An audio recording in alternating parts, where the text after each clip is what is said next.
Hello everyone, welcome back to my another mini vlog. আমি স্নেহা। কেমন আছো তোমরা সবাই? আশা করি সবাই ভালো আছো, আমিও কিন্তু বেশ আছি।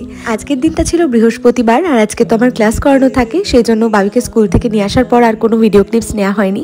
বাবিকে স্নান করিয়ে আমি স্নান পুজো সেরে দেন চলে এসেছিলাম বাড়িতে। আর আজকে অনেকটাই লেট হয়ে গেছিলো। বাবি তো এখানেই লাঞ্চ করে প্রত্যেক বৃহস্পতিবার। মা ওর জন্য আলাদা করে পমফ্রেট মাছ করেছিল, আর আমাদের জন্য করেছিল পমফ্রেট মাছের ঝাল। বাবির তো অলরেডি লাঞ্চ টাইম হয়ে গেছিলো, তাই আসার সাথে সাথেই মা বাবিকে ফার্স্টেই লাঞ্চ করিয়ে দিয়েছিল। তারপর এখন আমাদের জন্য আলু সিদ্ধ মাখছে। আজকে প্রচুর রকম আইটেম ছিল লাঞ্চে, বাট আমি আজকে আসবো বলে মা স্পেশালি মানকচু বাটা করেছিল। আসলে বাপি যেহেতু মানকচু বাটা বা বাটা আইটেম কিছু পছন্দ করে না, তাই আমি আসলেই মা এই ধরনের বাটা আইটেমগুলো করে। তো যাই হোক, এরপর সন্ধেবেলা ক্লাস করিয়ে বাড়িতে এসে দেখলাম সায়ন বসেছে বাবির ক্রাফট বানাতে।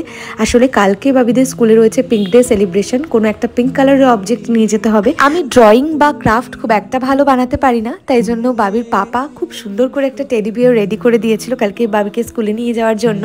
এনিওয়ে, আজকের দিনটা ছিল 20 নভেম্বর, আর আজ ছিল আমার ইনলজের অ্যানিভার্সারি 30 ইয়ার্সের। প্রত্যেকবার আমরা নিজেদের মধ্যেই ছোটখাটো করে একটা সেলিব্রেশন করে থাকি, তো এবছরটাও তাই করেছিলাম। অ্যানিভার্সারি স্পেশাল কেকটা ছিল আমার মা আর বাপির তরফ থেকে, সাথে কিন্তু একটা গিফটও নিয়ে এসেছিল। কেকটা ছিল বাটারস্কচ ফ্লেভারের একটা কেক, আর বাবি তো কেকটা দেখেই ভীষণই এক্সাইটেড হয়ে গেছিল যে ওর মনা দাদান কখন কেকটা কাট করবে। আসলে বাবি এটা খুব ভালোভাবে বুঝে গেছে যে কেক কাটা মানেই কোনো একটা সেলিব্রেশন হচ্ছে।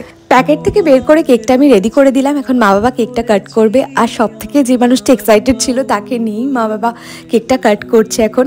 তো এটা ছিল একটা বাটারস্কচ ফ্লেভারের কেক, খেতে ভীষণই টেস্টি ছিল। অ্যানিভার্সারি স্পেশাল আজকে ডিনার মেনুতে ছিল মাটন বিরিয়ানি সাথে রায়তা। আমাদের বাড়িতে ফ্রাইড রাইস হোক বা বিরিয়ানি, রায়তাটা খেতে সবাই পছন্দ করে, তাই আমি ঝটপট করে রায়তাটাও বানিয়ে নিলাম। তো এখন প্রায় অনেকটাই রাত হয়ে গেছে। মা বাপিকে ফার্স্টে খেতে দিয়ে দিয়েছিলাম, সাথে বাবাকেও। দেন ওরা ডিনার করার পর আমরা ডিনারটা কমপ্লিট করলাম। So that's it for today. দেখা হচ্ছে next mini vlog. Till then stay tuned and stay connected.